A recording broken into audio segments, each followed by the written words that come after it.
Now, sports with Brandon Gardner. Good morning and welcome to the Sports Desk. I'm Brandon Gardner. Bragging rights were at stake as there was a rivalry game at Stoker Stadium on Thursday night. It was the Fruita Monument Wildcats versus the Grand Junction Tigers. The last appearance for the Delta Panthers was back in 2019 where they suffered a heartbreaking loss, but tonight they look to complete the undefeated season as they enter in tonight at 12-0. Now, it'll be their first state title since the 1960s, but it won't be easy as tonight they have to welcome in the back-to-back defending champs, the Eaton High Reds. Yes, Adam, Fruita Bike Park will be shutting down on September 19th for new renovations. We talked with Fruita Parks and Recreations Director who said that they are excited to bring updated features to this highly utilized park. Quarterback Walker Martin wanted to give him the MVP, kind of how Tom Brady did with Malcolm Butler in that Super Bowl game. But all in all, both teams fought very hard, and the Delta Panthers definitely have nothing to hang their heads about. Reporting in Pueblo, Brandon Gardner, KJCT8 Sports. That's right, Garrett. We're opening up week 1 of the brand new high school basketball season here at the Grand Junction Central High School. Tonight, the Grand Junction Central Warriors are hosting the Warrior Challenge. It's a tournament that will go on all the way through Saturday, and the winner can take all. Now, right now, we have the Palisade Bulldogs hosting the Moffett County Bulldogs, so a little bulldog on bulldog action right now. With the Fruita Wildcats coming off an illustrious win last week against the Grand Junction High Tigers, this week they'll be welcoming in the Rural Central Trojans, who entered this matchup 2-4, but both teams will be looking to get that first conference win. It's a chilly one out here tonight as we have the Delta Panthers making it to the finale, this 2A State Colorado Championship game here in Pueblo, Colorado. Brandon Gardner. Welcome into the Sports Desk, folks. Well, the Central Warriors are coming in off of an impressive showing at the Warrior Classic, one of the biggest wrestling tournaments in all of Colorado. The Warriors now return back to action tonight against the Palisade Bulldogs. Now, that was a sweet, sweet, sweet victory, yes, for the Panthers, and they will advance to the state championship next week. That's correct, Bern. Today, the Food Bank of the Rockies hosted a grand opening and a tour event for the new Western Slope Aitken Family Distribution Center. The Central Warriors are looking to stay hot after that 55-6 blowout win over Greeley Central last week. This week, they welcome in a 4-4 Skyline team who are hungry for that first league win. But first, before we talk about that, we want to give a quick shout out to Brandon, who's new here. Brandon, where are you from? I'm from Mobile, Alabama. Awesome. Well, we can't wait to have you here. Nice for you to join us. It's a pleasure to be here, my brother. Of course. Thank you, guys. Have a great night. We'll see you back here at 10. The NFL officially announced yesterday that they will cancel the remainder of Monday's Bills versus Bengals game. And that'll wrap things up from the Sports Desk. We'll be right back. Mean Moose are trying to answer, and then the Mean Moose come out with some chickeration right here. Double reverse goes up to Brent Jackson, who tosses it up to Jace Quintana, who skies up and he eats some chicken noodle soup off of a Panther's head. And that will set up senior quarterback Casey Jones, who surveys the field before locating Brent Jackson across the middle for the score. Scores then 10-8 after a 2-point conversion, but Panthers said enough. As Connor Workman, he gets the pitch, and Workman, he lays the boom on the Mean Moose and says he's not mean enough. Drive stall, Mean Moose back in action. As quarterback, Casey Jones, he looks for a man downfield, but instead he finds junior pick leader Rylan Bynum. And Bynum, he looks for a lane. Bynum, he takes it down the sideline and setting up his Panthers offense. And the sophomore sniper, Tyree, says it's my turn. Quarterback Tyree, he looks for a man. He launches the bomb downfield, connecting with Gavin Brewer, who toasts this Mean Moose secondary. Panthers then go up 16-8. Mean Moose trying to answer, but Casey Jones finds Rylan Bynum again, welcomes him to Pick City with his second interception of the game, and Bynum cuts it back before getting tackled. That would then set up the Workman, Connor Workman, who punches it in. Panthers then went up 23-8. It's Hickey again. He drops back and he finds his big man, Cash Walker, as he hauls in a miraculous one-hander, bringing the Warriors within a touchdown. Switching to the Palisade men's as they are looking to get back on the win train after a loss over the weekend. First quarter, Ryder Powell, he drives in the lane, but the Bulldogs' Luke Face says, get that shot out of here. And the Bulldogs are off the running as Hunter Howard finds Zach Zoto, who finishes in transition, dogs up 2-0. More Bulldogs as Justin Sanchez. He finds Nicholas Campbell, who fires from 3 and cashes it in. Bulldogs came out on fire, staying with the Bulldogs as Fred Moore, he drives the lane, and he finds Luke Fay for the easy deuce. Trying to find some motion, and it'll be playmaker Tay Wheat. He catches the screen, makes a man miss, and watch this, Garrett. Wheat says yeet. Ooh, whoa. Hurdles a man before getting dragged down, but Cortez Jake Blackmer launches the dart towards the end zone, and Gavin Brewer says, I need that, please. Picks off Blackmer, making it a 7-0 early lead for more Mountaineers. This time through the air attack, fifth-year senior Connor Desch rolling to his left, surveying the field, and launches the missile downfield, connecting with Malik White for a 14-0 early lead. Mountaineers handling business. Mavs finally getting things rolling as Carson Hunter hits Dagan Rinks on the 5-and-out, moving the Mavs inside the 10-yard line here early. As senior quarterback Caden Box, he steps back, he looks for a man and launches a missile downfield, hitting fellow senior Logan Miller, who makes the catch, cruising to the end zone easy. He gone. Have you ever heard that song, Easy Like Sunday Morning? That's what that looked like. He looked like... This week's Athlete of the Week is Connor Workman for the Delta High Panthers, where he is currently up for the Class of 2A's Colorado State Defensive Player of the Year.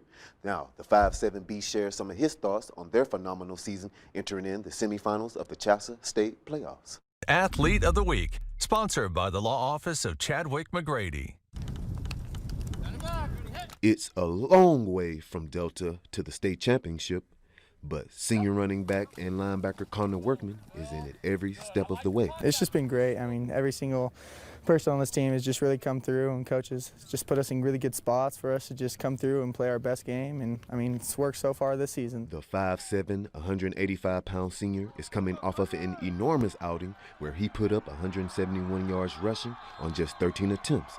And he also added 2 rushing touchdowns. Despite his major role on offense as a running back, he's on the verge of winning the 2A State Colorado Defensive Player of the Year with 110 tackles, 11 sacks, and 3 interceptions. Oh, linebacker, I mean, I just love defense and just been going after that. And then me and Eastside have been getting a good rotation on and off running back. And I mean, things are just clicking. The offense is just helping the defense and vice versa. Now, the Delta Panthers are entering a familiar place. The semifinals. University knocked them out in the same round last year. Now, Workman and the Panthers are looking to go one step further so they can face the Classical Academy Titans. This year, I mean, we've just been flying around. I mean, obviously last year it was just a lot different of a team, but we've just been able to fill those places a lot better this year. And I mean, we're just making it work and going with it this year. But there's more to Connor Workman than just football. He also plays basketball and baseball. But it doesn't matter the sports. They all have the same goal. Through each of all my sports, I also have done basketball and stuff. It's just outwork anybody out there on the field, on the court, you know, just outwork them and go faster and harder than anybody else, and it'll get you far. Now, Connor Workman and the Delta Panthers are looking to win it all this year, as they've had a magical season with an unblemished record of 11-0. Now, this Saturday at Panther Stadium, the Panthers will host the Classical Academy starting at 1 p.m. Of inflation. Our reporter Brandon Gardner saw the new facility tonight. Brandon, in this case, bigger is probably better, right? That's correct, Bern. Today, the Food Bank of the Rockies hosted a grand opening and a tour event for the new Western Slope Etkin Family Distribution Center. New life for the Food Bank of the Rockies Western Slope. The Etkin Family Distribution Center has opened and offers more space to store food and offers more variety than ever before. This is such a dramatic difference. We've grown by 84% overall, and our cooler space has grown by 400%. So it's brighter, full of light. It's just very uplifting to be here. The new distribution center brings the partnership between the Food Bank of the Rockies and St. Mary's Medical Center, Meals on Wheels, Mesa County, under one roof. We have recently moved in Food Bank of the Rockies' brand new 52,000 square foot warehouse. We've got about 1,200 square feet for ourselves. We've got a brand new kitchen that's built to make 1,000 meals every day, 40% more than what we were doing previously. So we're really excited about this new space for us. Not only is the Etkin Family Distribution Center bigger in space, but it also makes it more successful logistically.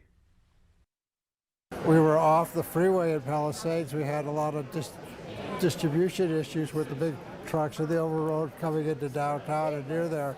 So right here, we're right off the freeway. This is logistics heaven. Officials told us that with this new building, they can do a lot more to meet the needs of our community, as well as the other 12 counties that they serve. The new distribution center is now located on 698 Longacre Drive here in Grand Junction. Reporting live, Brandon Gardner at 10 News. All right, it looks really good. Thanks, Brandon. With more on that, here's sports reporter Brandon Gardner. Brandon. Yes, Bernie, the Grand Junction High Tigers tennis team are taking off to Denver tomorrow to compete in Chasta's first ever team state playoffs. Tennis play in Grand Junction, Colorado at Canyon View Park as the Fruita Wildcats will visit the Grand Junction High Tigers. The Tigers come into this match 8-1 overall and 5-0 in conference play. Tomorrow, the Tigers will travel to Denver, Colorado to compete in a tournament with an historic new-look postseason. The Grand Junction High Tigers qualified in a field of only 16 teams, with 50 teams being eligible. The Tigers placed themselves in a select group for the inaugural team playoff format, in which head coach Carol Wilder seems to be excited about. You know, this is new this year. Chassa decided to put in the team dual tournament, which is really exciting.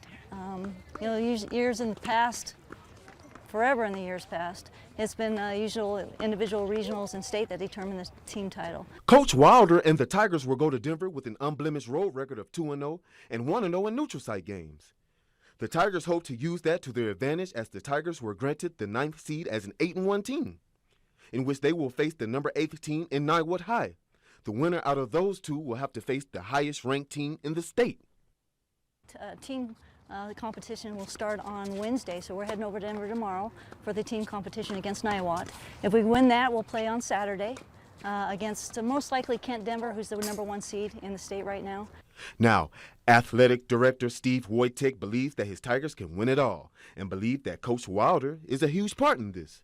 Wojtek says that Coach Wilder is one of the best coaches out there and has their tennis teams playing each year and competing at the state level. Great group of kids, we always do. They are great sports, they work hard, they do a great job in the classroom, and I'm excited to be part of this first year of team competition over in Denver, and we're looking forward to going over tomorrow and winning.